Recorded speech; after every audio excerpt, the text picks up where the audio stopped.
Our guest today is the first Hispanic lawmaker Illinois sent to Washington. He is now in his 10th term in the U.S. House of Representatives. His interest in public service and politics was sparked when he delivered newspapers to the late Mayor Richard J. Daley. He was born in Chicago and graduated from Northeastern Illinois University. Our guest today and his wife, Zoraida, have two beautiful daughters, Omira and Jessica. Ladies and gentlemen, Congressman Luis Gutierrez. Congressman?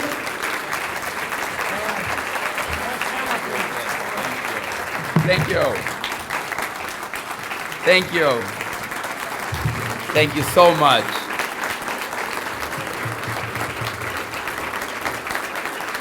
Thank you. Well, I want to thank my good friends at the City Club for inviting me to join you today. Now, I know the City Club is a place for lively debate, and I like that. But when you spend as much time as I do in Washington, D.C., surrounded by Tea Party invasion, the City Club seems like a quiet and calm place to visit. As a member of a very different-looking House of Representatives, it's always nice to be in Chicago, where the ratio of Democrats to Republicans is a little more like it should be across the country. Of course, I want to thank my friends Paul Green and Jay Doherty. I have several other good friends here today. Juan Ochoa, who served our city and state in many capacities, here today, and I want to thank him. And I just saw Sonny Chico. It's good to see you here this afternoon, Sonny. It's always fun to make news here, but I think the events of the past week might make that a little tough. So I think it's appropriate to begin by thanking our military and our intelligence community, thousands of men and women in our intelligence community, and the President of the United States, Barack Obama, for their dedication and courage in bringing Osama bin Laden to justice. As some of you may know, I was honored to become a member of the House Select Committee on Intelligence this year. As one of 8 Democratic members, I've devoted a great deal of time to the committee's important work. When I learned of our success in locating bin Laden, my first thought was of the dedication and skills of our leaders we hear about regularly in our committee briefings. So I would like to spend a few minutes sharing with you some things I've learned on the Intelligence Committee, or things that I can share with you that won't lead to representatives of the Central Intelligence Agency knocking on my door anytime soon. Hey, look, I know I get a lot of people angry, mad at me, but I try to avoid getting the CIA mad at me whenever possible. I could say something about what I've learned by sharing a conversation I had with the Chief of Staff at the White House, Bill Daley, just last week. Talking about the committee, I said to Bill, it's amazing the length to which our adversaries will go to do harm to our nation. And Bill told me he had a similar reaction to the briefing he receives as Chief of Staff. This committee has driven home to me that every day in the world, dangerous, hateful people are working to find ways to hurt everyone in this room, to hurt America, to hurt Americans. It's sobering, but true. But what is more important and more uplifting is the dedication and commitment our soldiers and our intelligence professionals display every day to keep us safe. It's easy in our instant information, constant opinion world to assign, blame, and second guess why it took so long to find Osama bin Laden.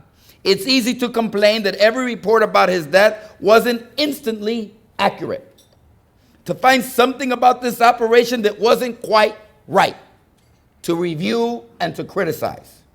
But it's hard in the world of dangerous and resourceful adversaries to follow every lead and protect us against every threat and track down every enemy. I don't know, and I don't know that this is the best time for us to be second guessing what the President of the United States has done. A lot of talking heads and Fox pundits don't share my view.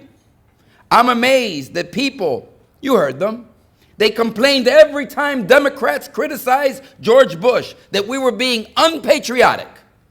And now they're leading the charge to deny President Obama any credit for this military success. The same folks who invoke the sanctity of the Constitution of the United States every chance they get now forget that that same Constitution makes Barack Obama commander-in-chief of our armed forces. And you can be certain that if this mission had failed, Fox News would certainly have found out who to blame according to the Constitution of the United States. So I believe it is time to be united, and just as important, to be thankful to everyone, our soldiers, our intelligence community, and our president for keeping us safe.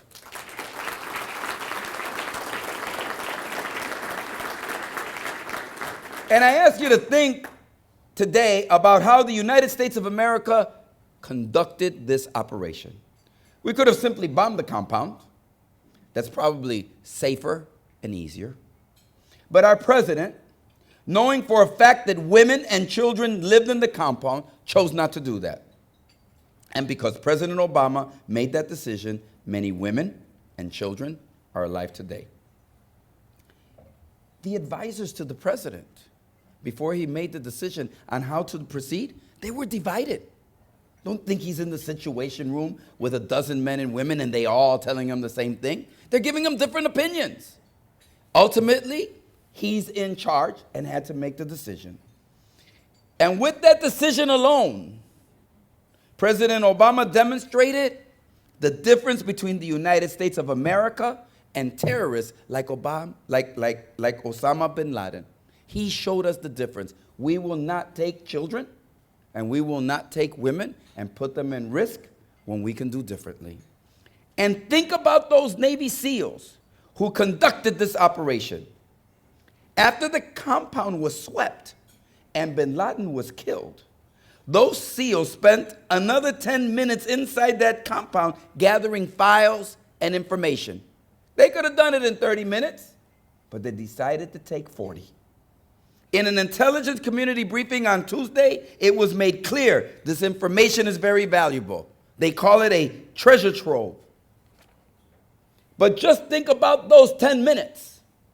Our soldiers in a compound created by the world's most deplorable terrorists in hostile territory with no supporting troops, with each passing minute risking their lives, spent 10 more minutes gathering valuable intelligence. And because of that intelligence and because of their courage, more American lives will be saved. We have a debt of gratitude to them. To me, that says more than any briefing or study could about the work of our military and intelligence community. And I'm proud to sit on a committee that can contribute a small measure of support for our valiant men and women.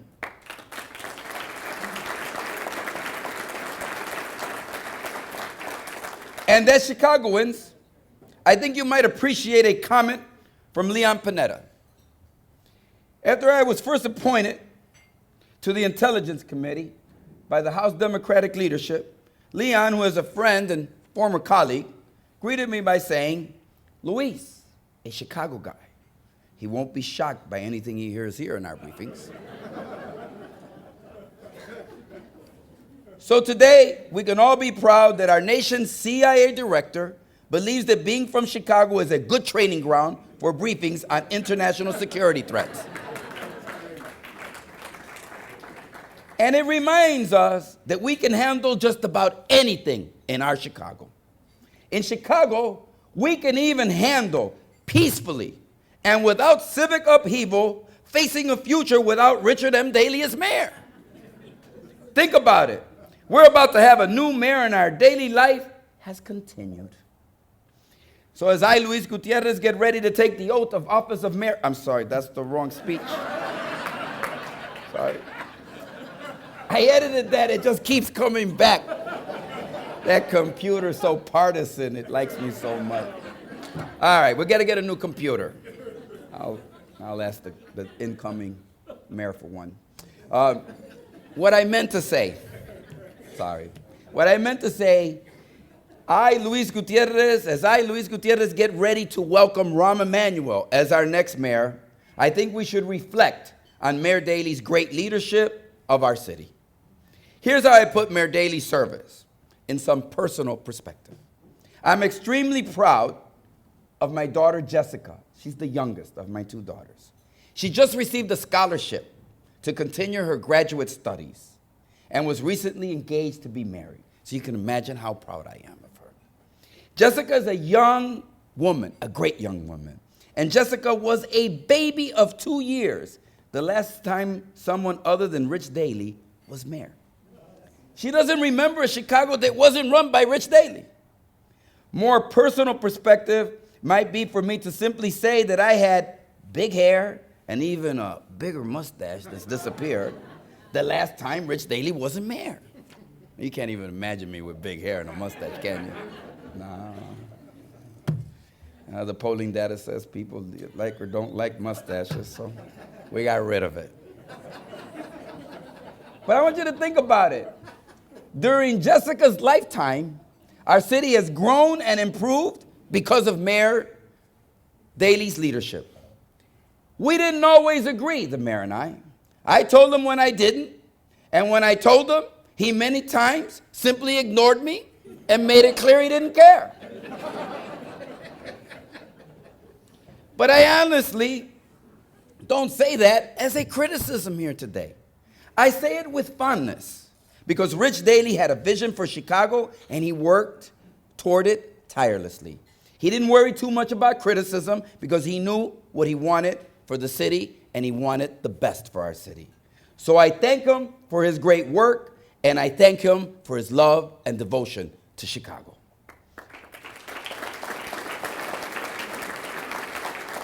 And in just a few days, we will welcome a new mayor whose love for Chicago matches that of Rich Daley. And I'm eager to work with our new mayor to make our city even better and brighter for all of us. Now, that statement may surprise a few of you, given that I didn't support Rahm. In fact, I learned to my disappointment that even my wife might be surprised by the statement I just made. She called me in Washington last week and said, "Honey, Luis, we just received an invitation to Rahm's inauguration." And I said, "Well, that's very nice of him." And my lovely wife, Sarita, said, "Are you going to go, Luis?" And I have to tell you, it kind of hurts. My wife, my partner in life, the only one whose criticism ever really matters to me, thinks that I might be too political to go to our new mayor's inaugural. I told her I wouldn't care if the Tribune thought that of me, but not her. So yes, I'm going to the inaugural, and I look forward very much to working with our new mayor. Ron was my colleague, he is my friend, and I believe he will lead this city with just as much passion as Rich Daley. Now, it's true that I've always haven't agreed with Ron. And while Mayor Daley might simply ignore my criticism, Ron was more likely to respond. There are no children in the room, are there? I'm not going to let you know anyways. Let's just say he might suggest some private places where I could store my criticism for a while. But you know, that's wrong. He's tough and a passionate leader. I expect him to do well. And I look forward to being his ally in Washington and Chicago and ask the city of Chicago to embrace him as mayor of the city of Chicago and help him make the city stronger and better for all of us. Many of you might recall that I supported Gary Chico for mayor. I was energized by supporting a Latino candidate and the person I believe was the best candidate. And I wanted to make sure we had a candidate who fought for all of us, and in particularly for our Latino community, and especially for immigrants to our city and to our nation. And so I was gratified that while Rahm's excellent campaign was strong across the city, in my congressional district, the home of hundreds of thousands of immigrants, Gary won many wards, from Pilsen to Little Village, to back of the yards to Portage Park. Gary's message resonated with the voters. I don't say that to take personal credit, although if you want to give me some, I'll take it. I say it because it sends a message both to our new mayor and to our president. The message is this: Latinos and immigrants are paying attention. They are voting and they deserve a seat at the table of power in Chicago and in Washington, D.C. And they are paying particular attention to our president because there is still much more the president can do for our immigrant community. We need his leadership.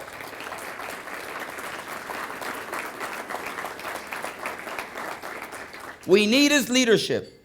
We need him to take risks. Immigrants need him to show the kind of boldness and courage for them that he has shown for all Americans in the past week. For the past 2 months, I've been traveling the nation from coast to coast, hosting events and meeting with families to highlight the terrifying impact that deportations are having on American society. And here are the facts. Under President Obama, our nation is deporting 400,000 people a year. That's 1,100 a day, an increase over the presidency of George Bush. Barack Obama's not just focusing on dangerous criminals in his crackdown. The numbers reflected increased deportations across the board. It's not just drug dealers and not just criminals. It's not just gangbangers. It's not just those people who create havoc in our community. There are people like Miguel from Oxnard, California. He was brought to America without papers by his parents when he was 8 years old, a child. He didn't choose to come. He was brought here, and America is his home, the only home he knows. I wish you could meet him. He pledges allegiance to this flag of America, and this is the only country he knows and that he loves.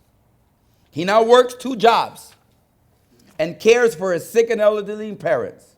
He is trying to become a citizen, but he is 1 traffic stop away from being sent back to a country that he hasn't seen for 20 years. People like Rosa, who I met in San Francisco. She was a teenager, met the man of her dreams, and married him. And then she was deported while pregnant. And her husband, unable to bear the separation, took his life.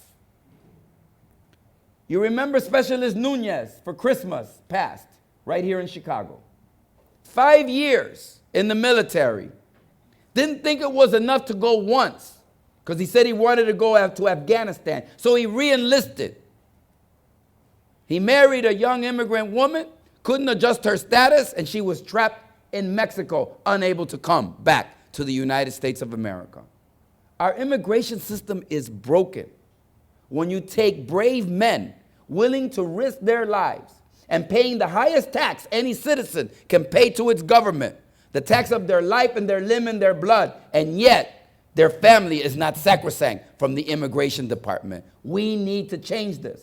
And we ask and implore the president to use the wide discretion that he has as president of the United States to seek out these communities of people that are deserving and to grant them relief and sanctuary here in the United States of America.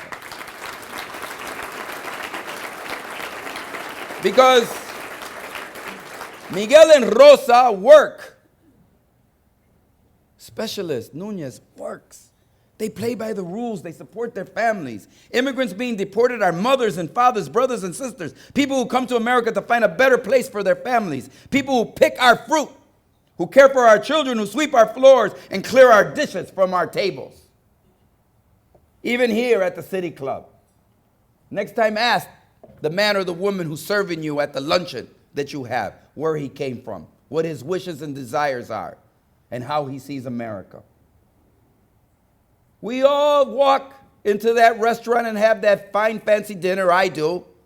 And when that door creaks open and we see Jose washing the dishes, we don't ask if he has papers or not. We continue with our dinner. We've all come late and tired into that hotel room, and Rosa's there making our bed. We're just tired, and we're happy there's a clean, comfortable bed. We don't ask her, and we pick, and we see when we go to the grocery store. Do you know who picks the garlics on their knees all day? who picks the fruits and the vegetables that we eat, that our economy produces?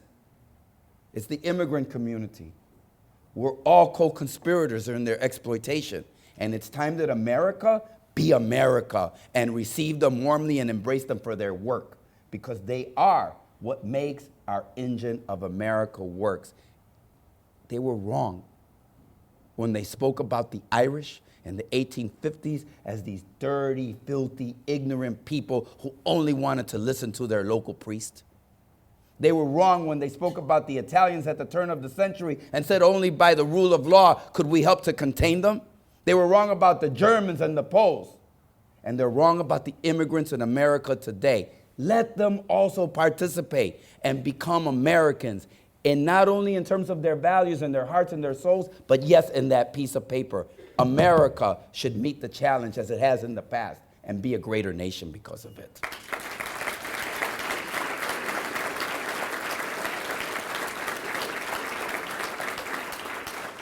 Look, they aren't here for a free ride by our economy. They drive our economy. So I will tell you, in every city I visit, from Milwaukee to San Jose to Newark, the room is filled with hardworking, decent people who are afraid, whose inability to care for their children is threatened, whose love for their families is infinite, but won't protect them from an ICE agent if they're caught up in a workplace raid. The forums I'm hosted are meetings of families. They are the folks at your block club or Girl Scout meeting or Little League baseball game. They are not some faceless group of suspects hiding out, trying to access government benefits or abuse the system. They are truly us. In every single respect, except the piece of paper, they are Americans. They work the longest hours at the hardest jobs, and they want only to be able to continue to work those very jobs. That's all. They are willing, and they are eager to get to the back of the line, to pay a fee, to subject themselves to any criminal background check, to pay a fine, and to prove that they are employable and loyal to this nation. Because they desperately want what many of us in this room take for granted. How many of you don't take it for granted? The very nature and pride in being an American. And they need the President of the United States to help them. And he can. And I'm hopeful he will. Last Wednesday, we met for 90 minutes with the President of the United States. We asked him to redouble his efforts on comprehensive immigration reform. We need a comprehensive solution just like the ones I've sponsored in the last 7 Congresses that would fix our broken immigration system. That's important, and I believe the President clearly showed his willingness to push harder to make comprehensive immigration reform a priority moving forward. Tomorrow, he's going to give a speech in El Paso. He's brought together stakeholders and influential members of our business community. He's working on that, and we thank him for it. But the other step is even more important at this point. More important. Across this country, I've been leading a group of immigration advocates who firmly believe the President has executive authority to stop deporting the most vulnerable immigrants and the ones most deserving of permanency in the United States of America. The parents of U.S. citizen children. I want you to think about it a moment. There are 4 million American citizen children who have one or both parents that are undocumented. 4 million children who will one day become American citizen adults. And we ask the President to use the discretion that the law already confers upon him to protect those American citizen children. And if their parents aren't gangbangers, drug dealers, kidnappers, if they're not mean, ugly criminals, then allow those American citizen children to be nurtured and loved and reared by those parents. It's the right thing to do in America.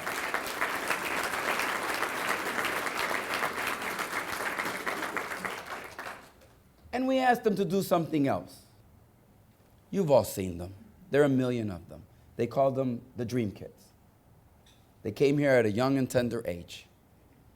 And you know, I don't remember a lot, but I do remember one thing. And that is that the son should not be held responsible for the sins of the father.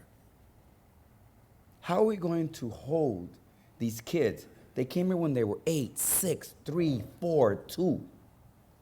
They're now 16, 17, 18, 19, 20, 21. This is the only country they know. How are we going to allow them to be sent back to a country they know nothing about?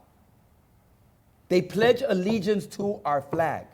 They are as American as anyone in this room, except for a simple piece of paper. And we ask the President of the United States to say to those young men and women, we cherish you, we love you, and I'm going to protect you. We need him to be a champion for those most vulnerable among us. And so we're asking him not to legalize their status, he can't do that, but to protect them and to confer upon them a protection that the law can, until the Congress of the United States, and especially the Republicans, finally come to the table and assume the responsibility that they haven't done thus far, and that's to fix our broken immigration system. Don't deport any more dream kids from this nation. Now, I want to tell you that I'm not alone in this. We have 2 former general counsels of Immigration and Naturalization Service who say the president has the same. And we had 22 senators, led by Senator Dick Durbin, in an open letter 3 weeks ago to the president, telling him, use the discretionary powers of the presidency and don't deport one more dream kid. I love the fact, and I'm joyful of the fact, that in America, more and more people are appreciating the importance and the plight that which certain groups of immigrants can be helped by this president. And that's what we're asking him to do. So we had a wonderful meeting with him. And for those of you who understand the parlance of Washington, D.C., when the readout from the White House occurred after our meeting with him, there was no longer this talk about the president can't govern by decree, that it was only the Republicans that needed to come to the table. No, we sat down with our president, and we reasoned with him, and you can read the readout, and it says, today the Hispanic Congressional Caucus presented the president with several administrative alternatives and relief, and the president is reviewing them. My hope is that tomorrow we will begin to see how generous and expansive that relief of the president is for certain immigrants. In the end, we're going to have to go back to the Congress of the United States to decide this finally. But in the interim, we need to use the discretion that the president has. I'm going to end with this because I want to put it in a context that you would understand. In America, 500,000 young men and women turn 18 every year, Latino. 500,000 Latinos turn 18.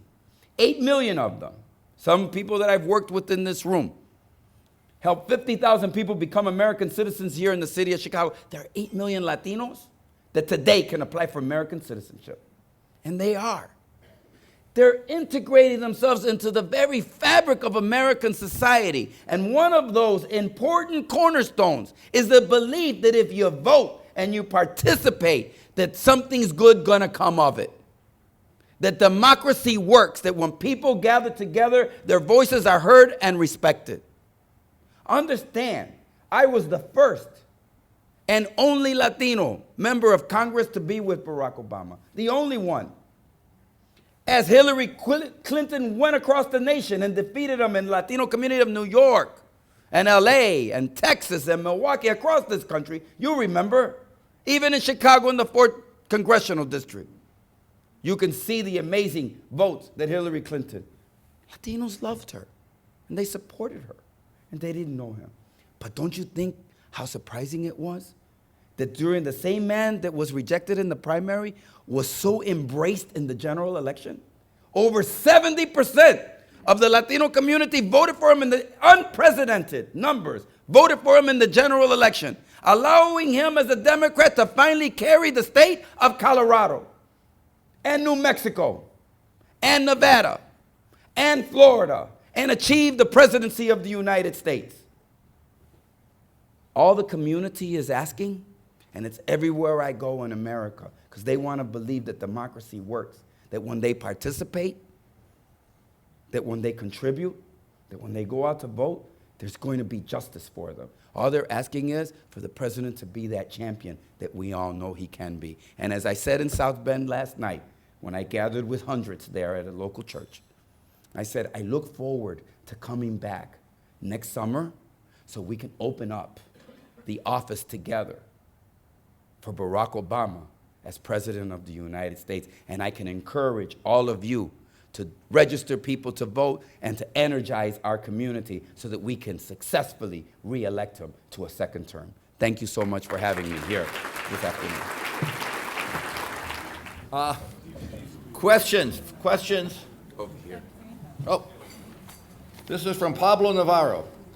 What can we do as voters to foster collaboration between both parties to drive comprehensive immigration reform? Okay, good question. I think, first of all,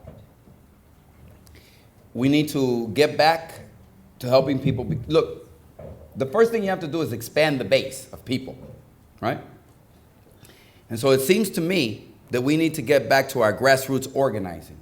And by that I mean, I think we need to help the millions of immigrants that are in this country, help them fill out the papers to become American citizens.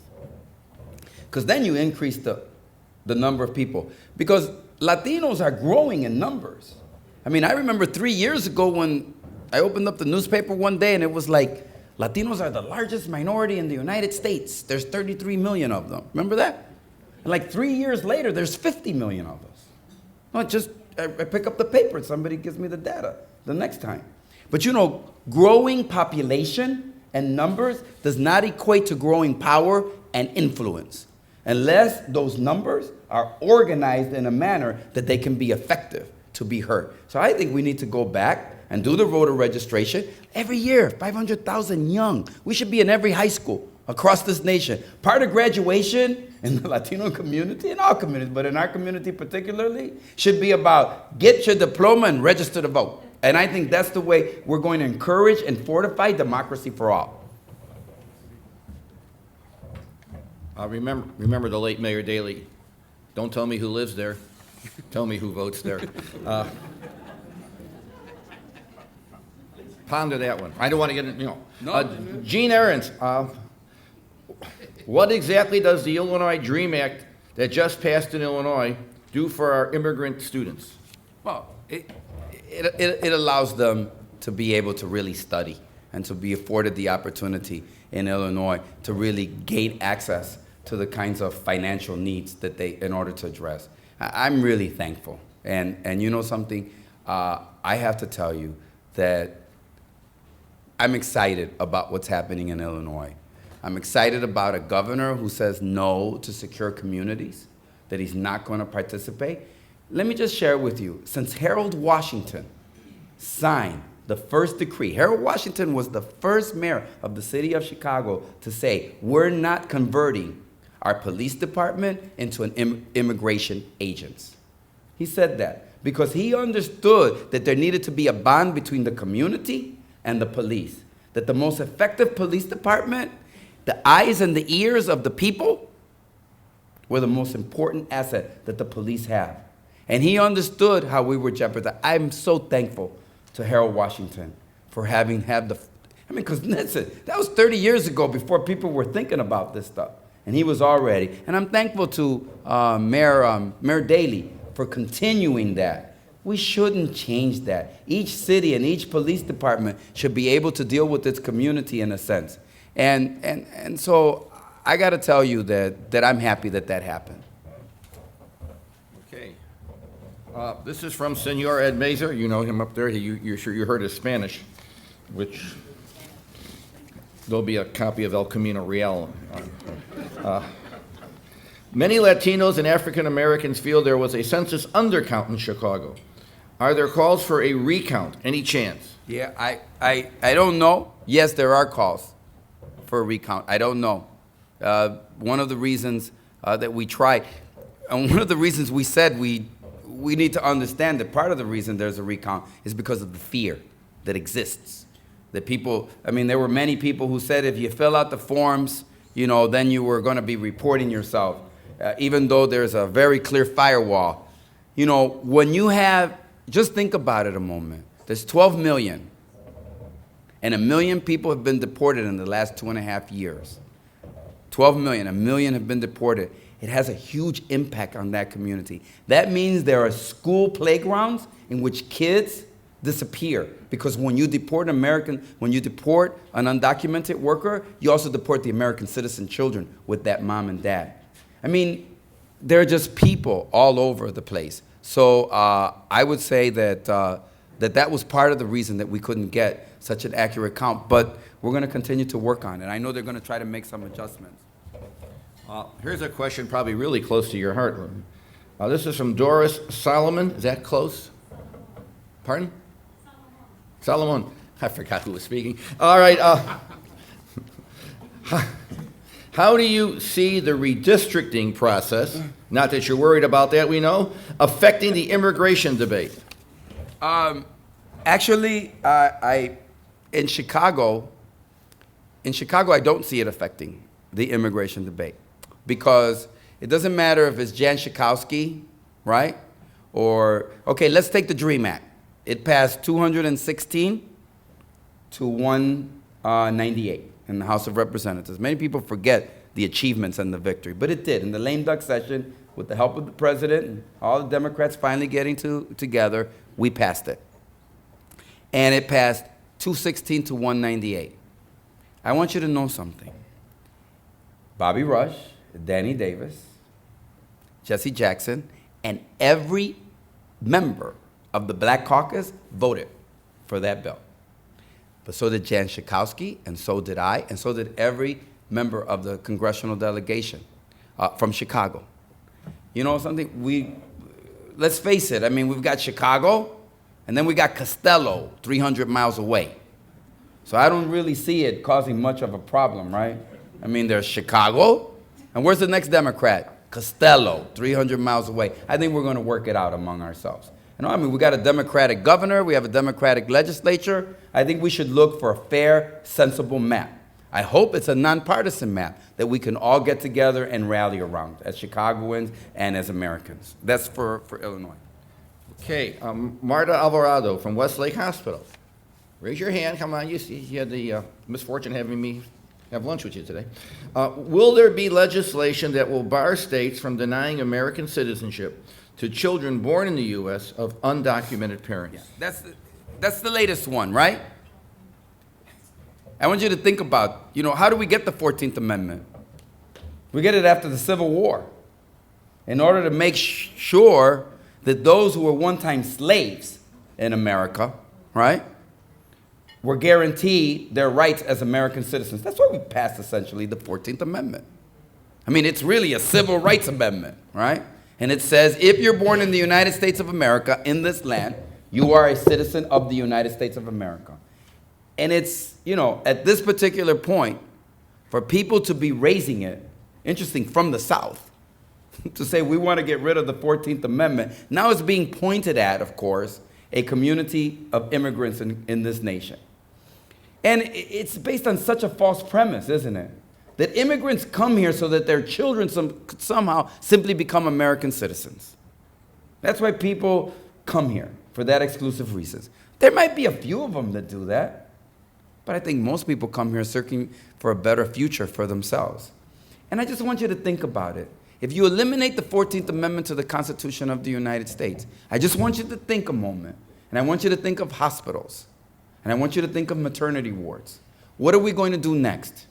Are we going to have ICE agents, as mothers give birth to babies, to check the immigration status of that mother? Are we going to have women not seek out prenatal care and not go to hospitals as children are in gestation? Is that really the America we want? Or do we want to fix our immigration system? And let me tell you what I mean by fixing our immigration system. I mean by fixing our immigration system that we have a system of laws that say in order to work in the United States of America, you need to be properly documented and authorized by the government of the United States. But I simply suggest to all of you, you're not going to deport your way out of this problem. Even at 400,000 deportations a year, you're not going to deport yourself out of this problem. It's time to say that in this America, we are going to fix our immigration system by allowing those that are working and from whom we really get a lot of wealth from, allow them to integrate themselves fully into the fabric of this society. Now we've got them integrated, and then we need to figure out, and I know, some Democrats say, oh, we can't have a new worker program. You have to have a new worker program. You have to have new workers come in. Because here's what's happening in America. More people graduate from high school. There's higher expectations. They're not going to flip the burgers, everybody. Somebody's got to wash the dishes. Somebody's got to mow the lawn. Somebody's got to raise our kids. And you want to know something? And let's remember, we're having the largest segment of our population retire in the next 15 years. The baby boomers in the next will retire. And someone's going to have to take their place. And someone's going to have to care for them.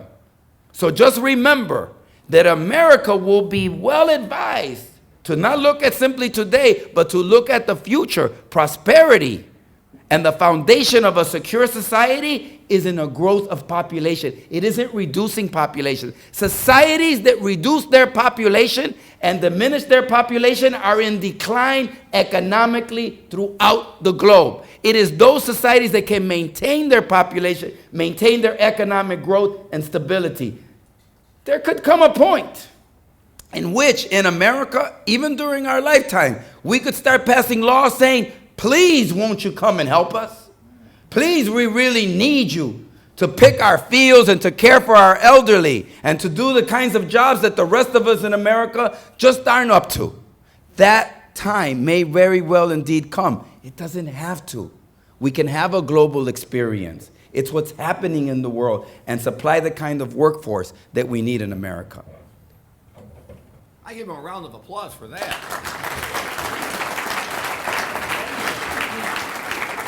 All right, Congressman, the time of the Congressman is about to expire, so we got two more questions. Try and make this like the speed round. Okay. I want to go back to that redistricting question, but showing incredible restraint, Pablo Verde passes. Here we go. This is from Richard Groh. Members of Congress can receive a pension after one term. Is that true? 6 years. Six. I work for Congressman Flanagan. We serve one term, we're going to beat us, we can't get a second term. Could be because it's Congressman Flanagan, but that's no. I'm sorry. That's even for me. That's a cheap shot. Well, put it like this, and we all know who beat him, right? There you go. And we know, and you know who succeeded him? Rahm. Enough said about the 5th District. We're talking about the 4th. Okay, well, Richard, obviously that question goes. All right. This is from Chris Long. It's on quota-based immigration rules. Does it have to be, given the limitation on import, or how many can be accepted in, can any Hispanic today be sort of grandfathered in as not to be deported? Is that pretty close? Say it out loud. Yeah, tell me. Because of a quota-based system, which still exists, we're in the position, because of the limitations of how many immigrants can come in legally, that frankly, no Hispanic who's alive right now could come in legally, for God's sakes. And why don't we, when we talk about doing a complete rehab, rehabilitation, whatever, of the immigration rules, why haven't we talked about those kind of absurd, old, obsolete systems? Yeah. All right, I couldn't have said it better. And let me try to look. Our immigration system, if it's a good one, I believe is premised on family strength, family fortification, family reunification. That is, that a good immigration system keeps families together. As many of you probably know, most small businesses are created, and the employees in those small businesses are the family members. That's who makes up most of the small businesses in America. And it's good to have an immigration, it's bad when you have an immigration system that says to the husband, come on down, we're gonna give you a visa, but not to the wife. It creates these circumstances for undocumented and illegality to happen. That says to the children, we should keep the families together, because I think that that's very, very important in terms of how we look at our immigration system. And I'll end with this. part of the problem that we have, most visas, how do people get a green card? How do most people get a green card? The old-fashioned way. A family member sponsors them. A husband sponsors the wife, wife the husband, the children, the parents, the children, the brother, the sister, That's how most people get their, it is, the vast majority of them. And I just want you to think about it a moment. If you go right now to the State Department, right, and go online with the State Department and ask them, is it a good idea for me as an American citizen to travel to Ciudad Juarez today? And they're going to tell you, no, it's a bad idea. You shouldn't go there. It's dangerous. But just to show you how absurd our immigration system is, if you're a Mexican national, the only place you can take your wife, you're an American citizen, your wife, your brother, your sister, your parents to go pick up that visa if you're a Mexican national is in that same dangerous city that the State Department tells you not to visit. And so when we talk about the President of the United States using his discretionary power, we're also asking him to do this following. Mr. President, why don't you just declare it an extreme hardship for someone to have to go to a dangerous place to pick up their visa and allow those immigrants to pick up their visas right here? Because those visas are visas that have been applied for by American citizens for people that they love and cherish very much. And we can have a more sensible, stable immigration system. Thank you so much for having me this afternoon.